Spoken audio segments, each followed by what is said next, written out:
Acai ओना।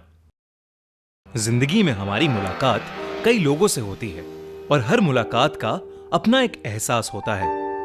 पर क्या हो अगर एक मुलाकात आपकी जिंदगी ही बर्बाद कर दे। ये कहानी जापान में रहने वाले एक लड़के उनाकी की है। उनाकी की जिंदगी काफी सिंपल थी। दिन में कॉलेज की क्लासेस होती थीं, शाम लाइब्रेरी में बैठे असाइनमेंट सॉल्व करते हुए निकल जाती थी और रात कंप्यूटर गेमिंग में गुजरती थी। पर 21 अक्टूबर की रात उसकी जिंदगी बिल्कुल बदल गई। उनाकी अक्सर कॉलेज से सीधा लाइब्रेरी जाकर पढ़ाई करता था।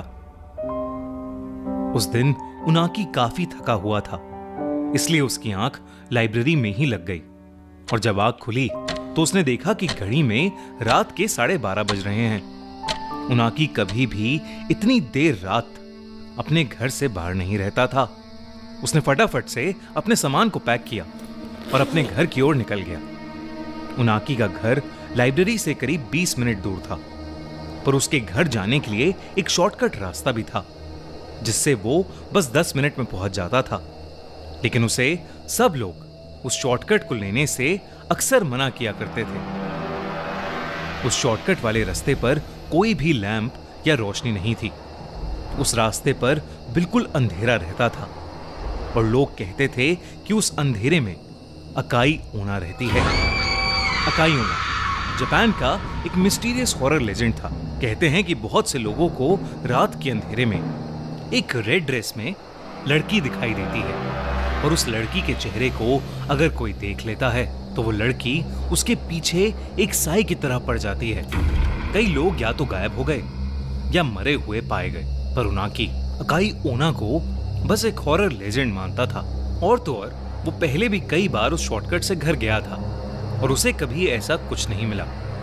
पर ये पहली बार था जब इतनी रात हो चुकी थी।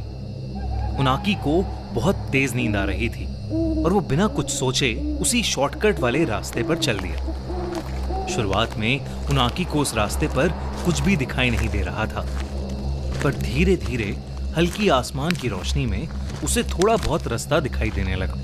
कुछ दूर चलते ही अचानक उनाकी को दीवार के पास एक औरत खड़ी दिखाई दी। उस औरत ने लाल रंग की ड्रेस पहनी हुई थी। उनाकी को अचानक से घबराहट होने लगी। वो उस औरत का चेहरा देख नहीं पा रहा था और वो बस चुपचाप एक जगह खड़ी थी। उनाकी को बहुत अजीब लगा कि इतनी रात में ये औरत क्यों दीवार के पास खड़ी है, और तो और उसने एक लाल रंग की ड्रेस पहनी हुई है। उसे एक पल के लिए लगने लगा कि अकाई ओना का लेजेंड कहीं सच तो नहीं। फिर भी उनाकी बिना कुछ बोले अपना सर झुकाए आगे चलता रहा। लेकिन जैसे ही उनाकी उस औरत के पास से गुजरा, उससे रहा नहीं गया और उसने नजर उठाकर उस औरत के चेहरे को देख लिया और उसके होश उड़ गए। उस औरत का चेहरा भयानक था, इतना सफेद कि ऐसा लग रहा था कि वहां पर किसी औरत की लाश खड़ी हुई है। इतना अजीब चेहरा उनाकी ने आज तक नहीं देखा था। उनाकी उस औरत को देखकर बहुत डर गया और वहां से जल्दी से भाग गया। जैसे तैसे वो अपने घर पहुंचा।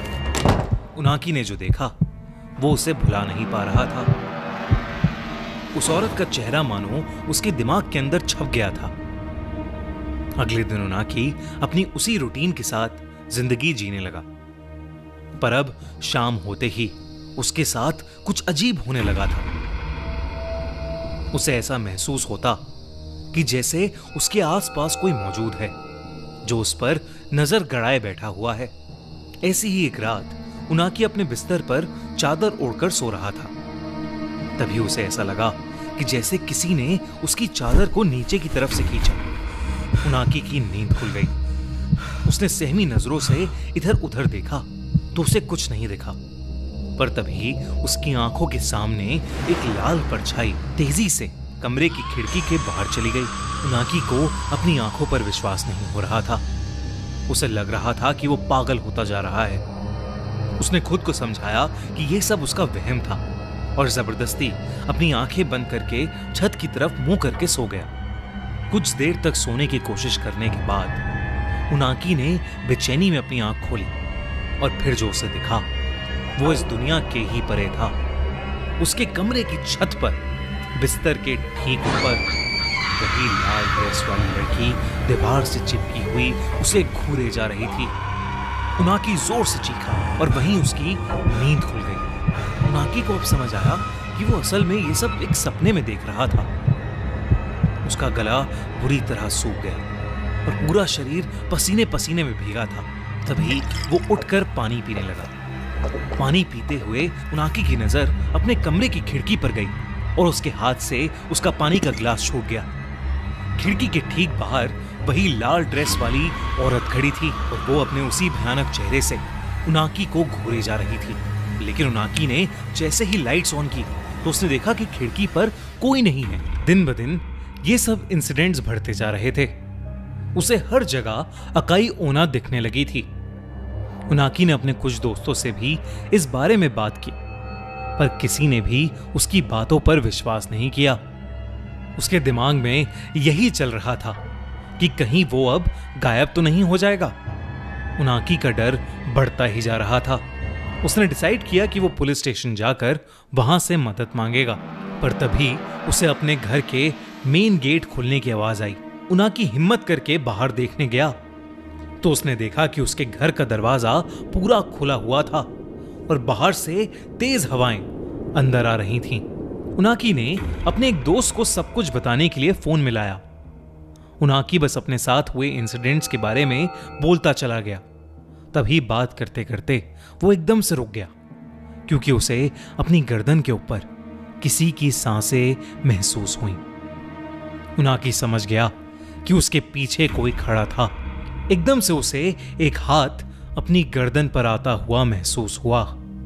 जब उनाकी ने शीशे में देखा तो वो कांप उठा। अकाई ओना उसके ठीक पीछे खड़ी थी। उनाकी ने घबराते हुए अपने दोस्त से फोन पर कहा, अकाई ओना, वो मुझे लेने आई है। वो मुझे लेने आ गई है। कुछ ही देर बाद उनाकी का दोस्त उसके घर पहुंचा। उनाकी का पूरा घर तहस नहस हो चुका था। ऐसा लग रहा था कि जैसे घर के अंदर कोई तूफान आया हो। उसके दोस्त ने पूरा घर ढूंढा पर उनाकी कहीं भी नहीं था।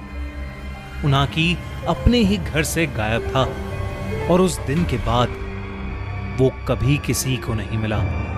आज तक कोई नहीं जानता कि उनाकी के साथ आखिर हुआ क्या था। कौन है अकाई ओना और क्यों वो जापान में लोगों को गायब कर रही है? इन सभी सवालों के जवाब तो हमारे पास नहीं है, पर हम सिर्फ इतना जानते हैं, अगर आपको कभी कोई ऐसी औरत किसी अंधेरी गली में खड़ी दिखाई दे तो वहां से वापस मुड़ जाना ही बेहतर है।